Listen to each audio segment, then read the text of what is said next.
I'm 94 years old, and if there's one thing I wish someone had sat me down and told me when I was young, it's this.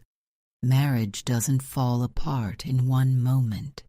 It fades in small, quiet ways you don't notice until years have already passed. I was married for 44 years.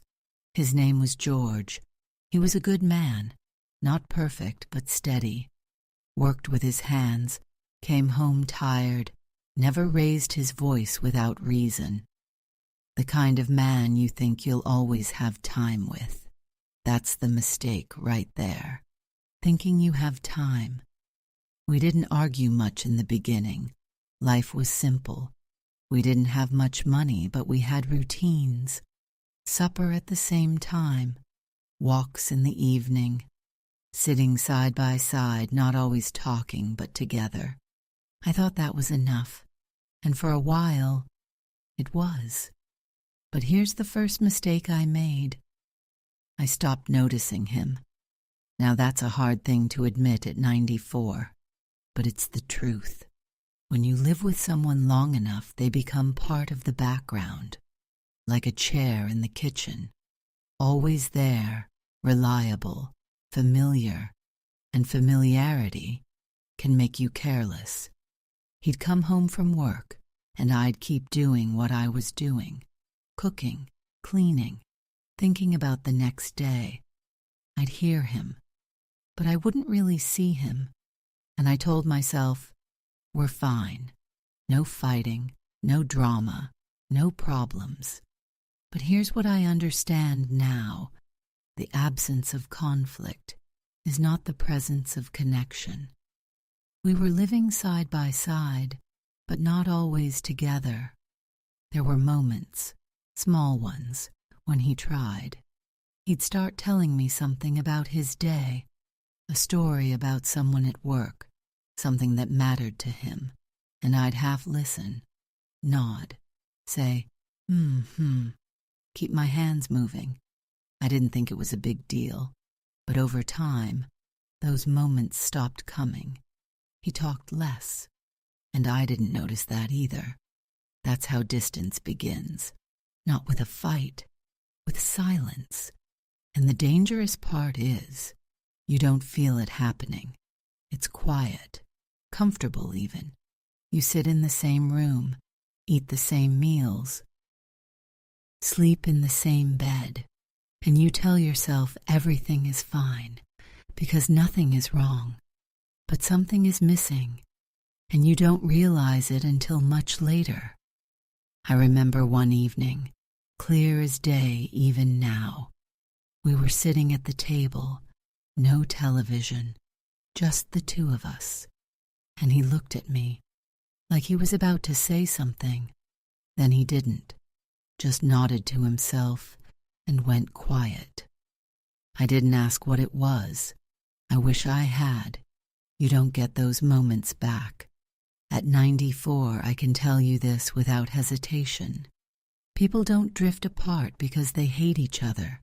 They drift apart because they stop paying attention. So if you're listening to me right now, don't wait for something to break before you start caring. Look at the person in front of you. Really look. Listen when they speak, even if it's something small. Because one day, you'll wish you had one more ordinary conversation, and I'm telling you that from a place you don't want to learn it from. That was my first mistake. I'll tell you the next one when you're ready. The second mistake I made was expecting him to understand me without me ever saying what I needed. Now, when you're young, you think love works like that. You think, if he really loves me, he should just know. Know when you're tired. Know when you're overwhelmed. Know when something hurt you, even if you never said a word. I believed that for years, and I stayed quiet about a lot of things. Not because they didn't matter, but because I thought I shouldn't have to explain them. I remember days when I felt completely drained. Work, home, responsibilities. It all piled up, and instead of telling him, I'd move around the house with a tight jaw and short answers. He'd ask, "You all right?" And I'd say, "I'm fine." Now you tell me, what is a man supposed to do with that? He wasn't ignoring me. He was listening to what I said, and what I said wasn't the truth. That's the part people don't want to admit. We say one thing and expect the other person to understand something completely different, and when they don't, we feel disappointed, maybe even hurt. But we created that gap ourselves. George wasn't a mind reader.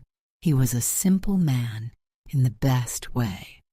If something needed fixing, you told him and he fixed it.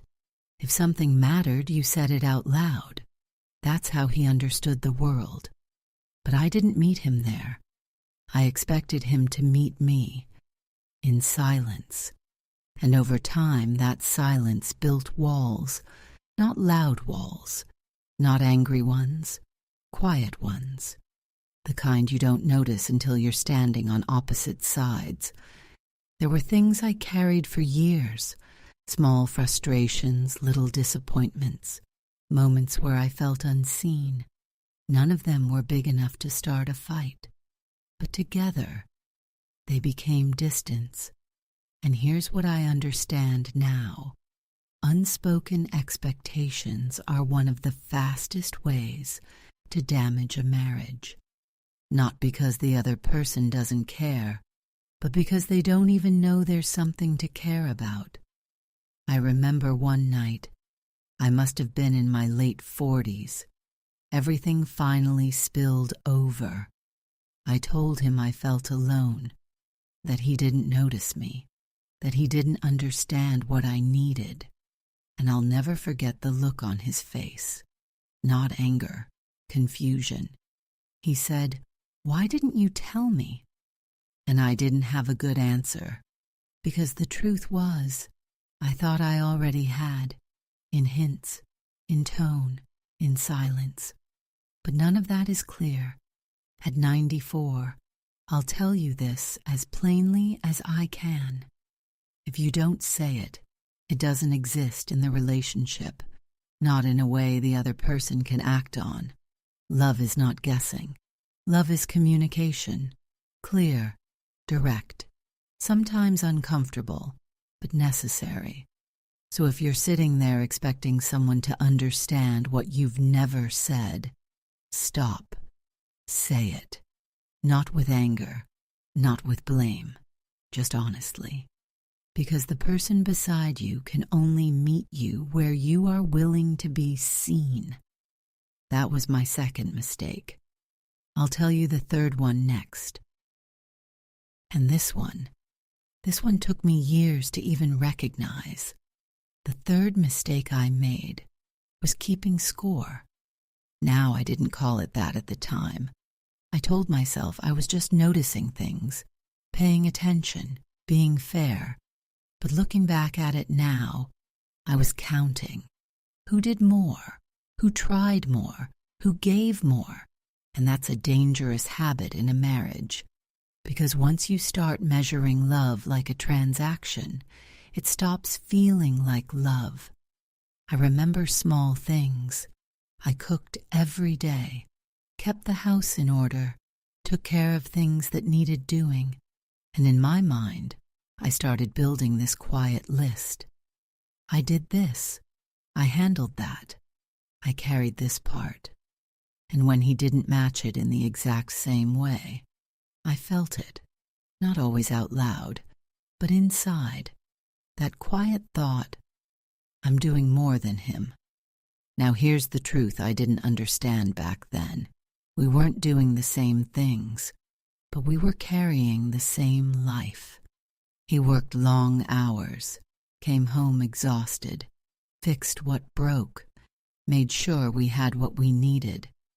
But because it didn't look like what I was doing, I didn't always count it the same. That's how resentment begins, not from big betrayals, from small imbalances that you keep track of instead of talking through. There was a time, I must have been in my early 50s, when I finally said it out loud. I feel like I'm doing everything. And again, I'll never forget his reaction. He didn't get defensive.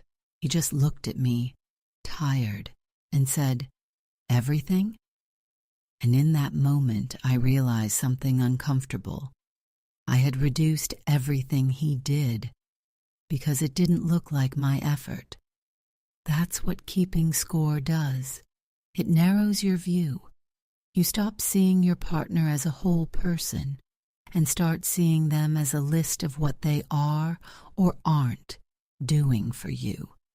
And the more you focus on that, the more the relationship turns into a balance sheet. Who owes what? Who deserves more? Who's falling short? But love doesn't grow in that environment. It tightens. It hardens. At 94, I can tell you this clearly. A strong marriage is not 50-50.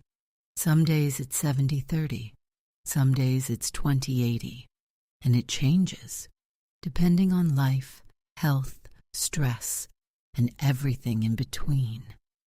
There were times when he carried more than me, times when I carried more than him. But instead of recognizing that, I tried to keep it even. And in doing that, I created distance where there didn't need to be any. Because love isn't about equality in every moment. It's about commitment over time. So if you're sitting there right now, quietly counting what you do versus what they do, stop. Take a step back. Look at the whole picture, not just your side of it.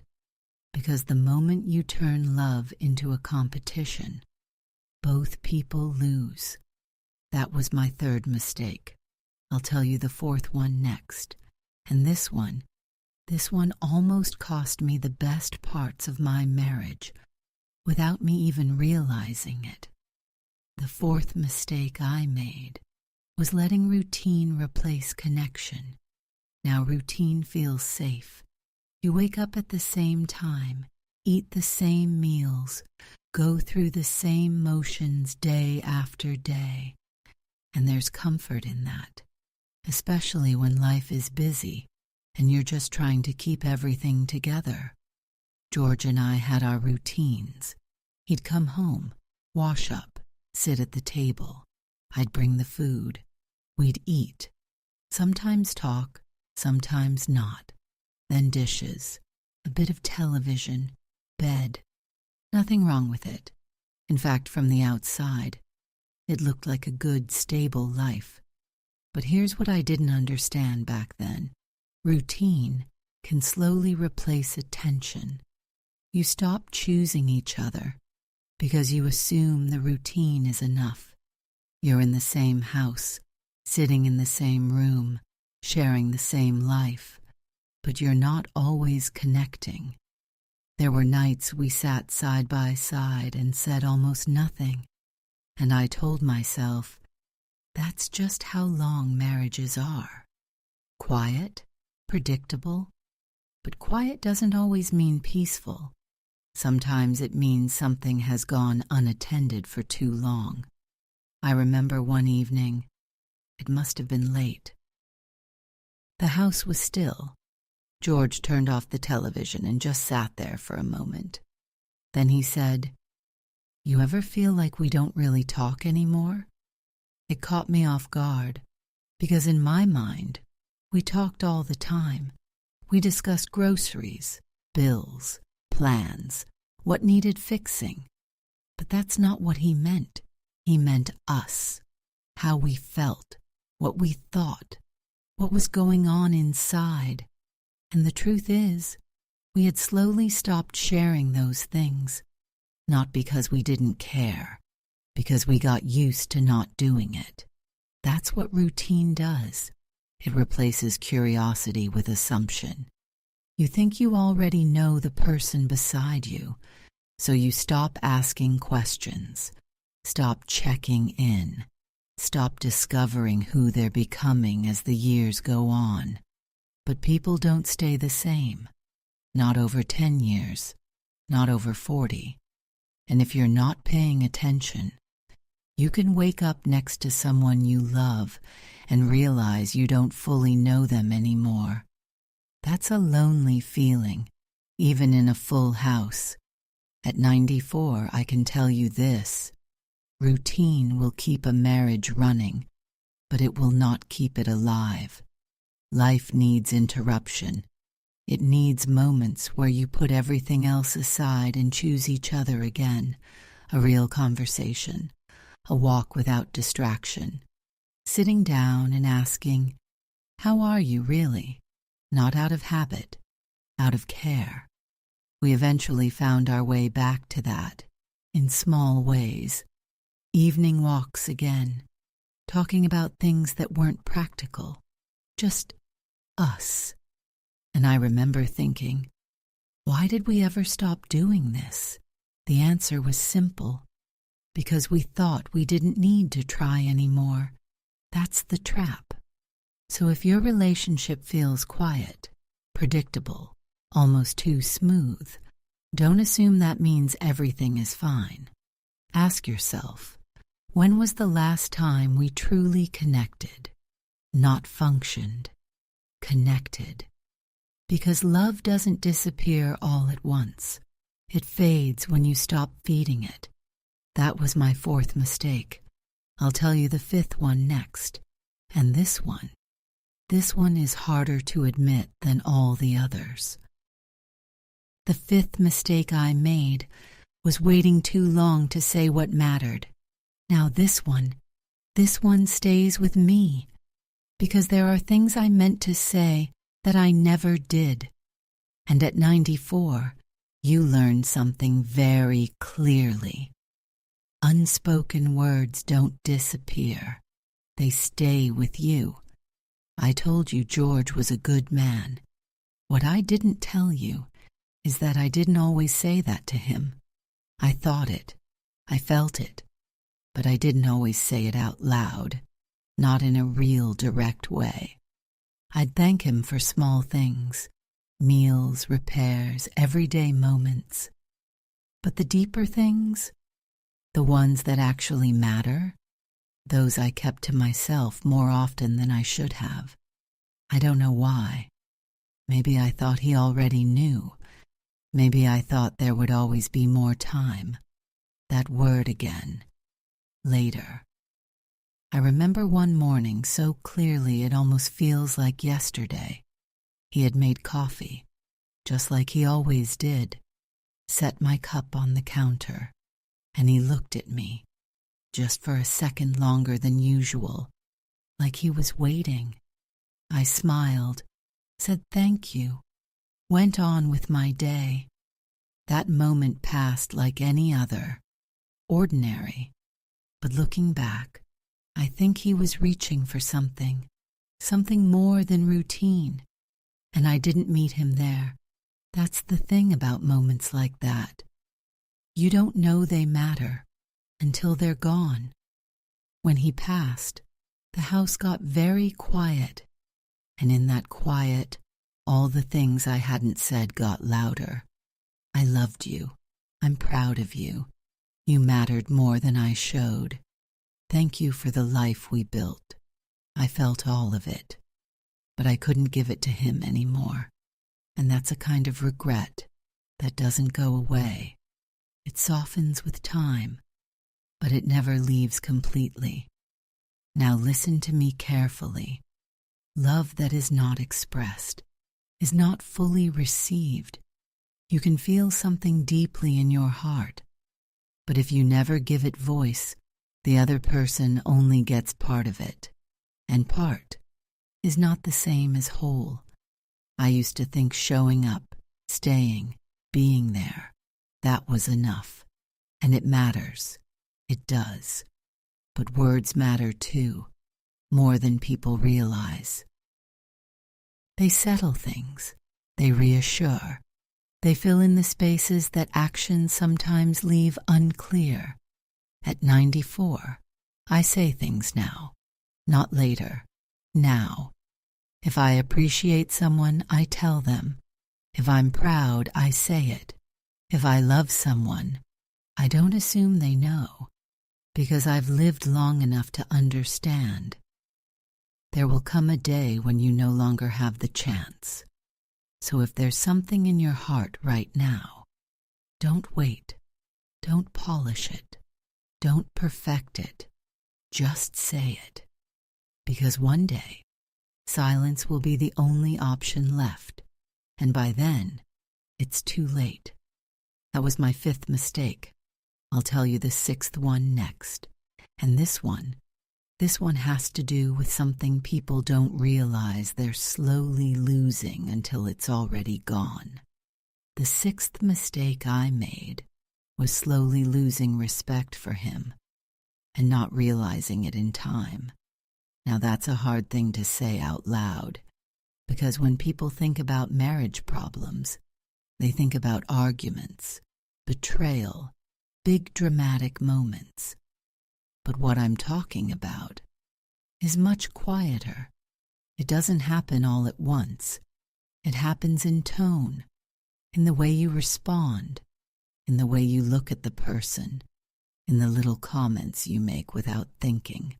I started correcting him more than I should have. Small things at first, the way he told a story, the way he explained something, even how he did certain tasks.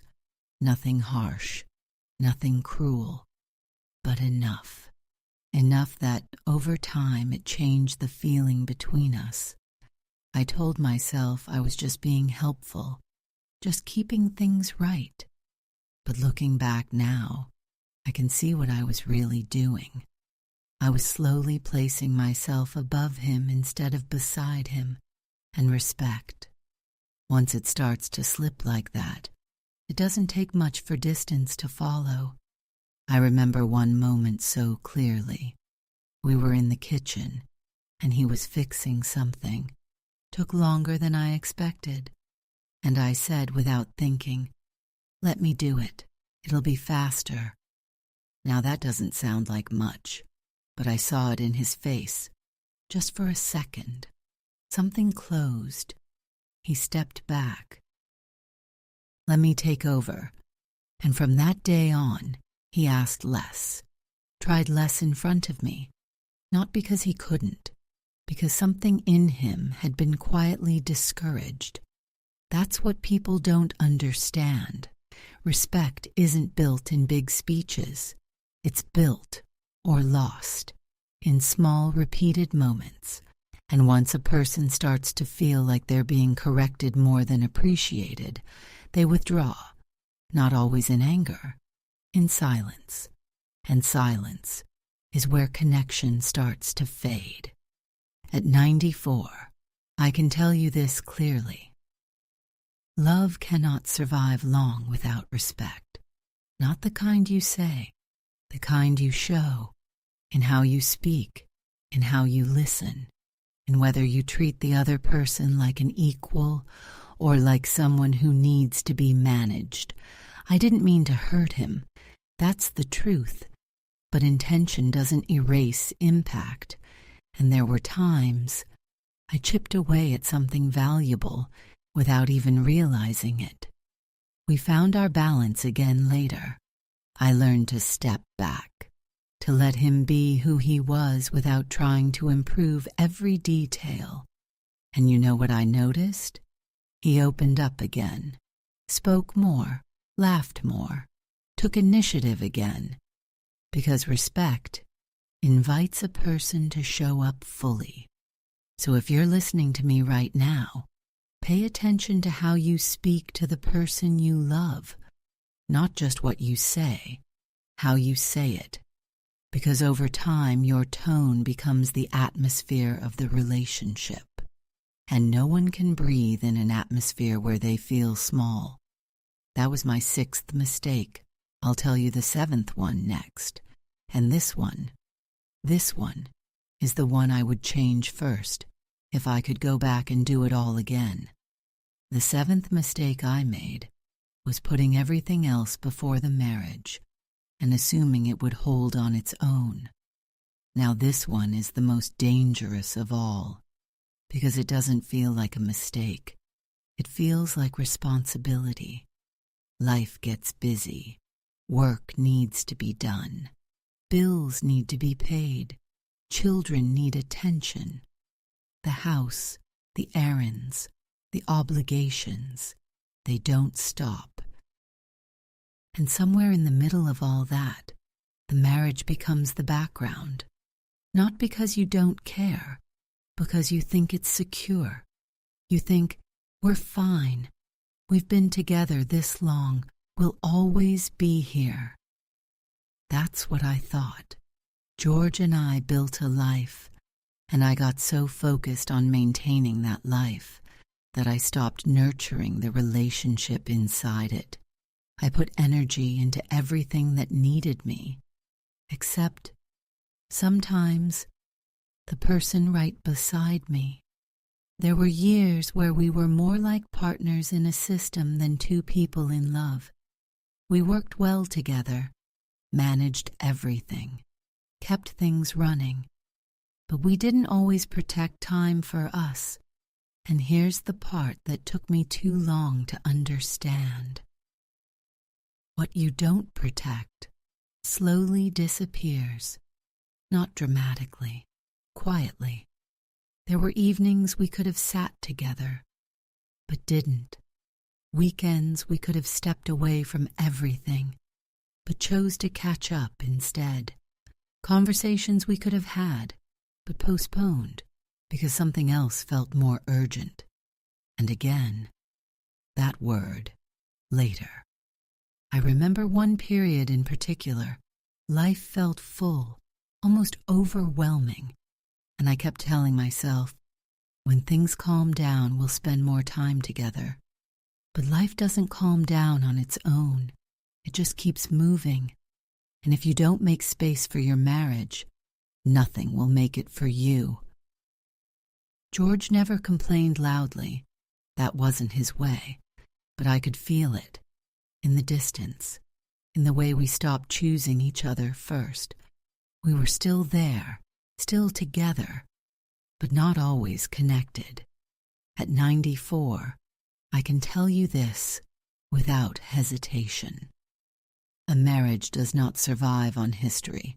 It survives on attention, on time given now, not years ago. It doesn't matter how long you've been together. If you stop showing up for each other, the connection weakens. And the most painful part? You don't notice it right away. You only feel it when it's already grown.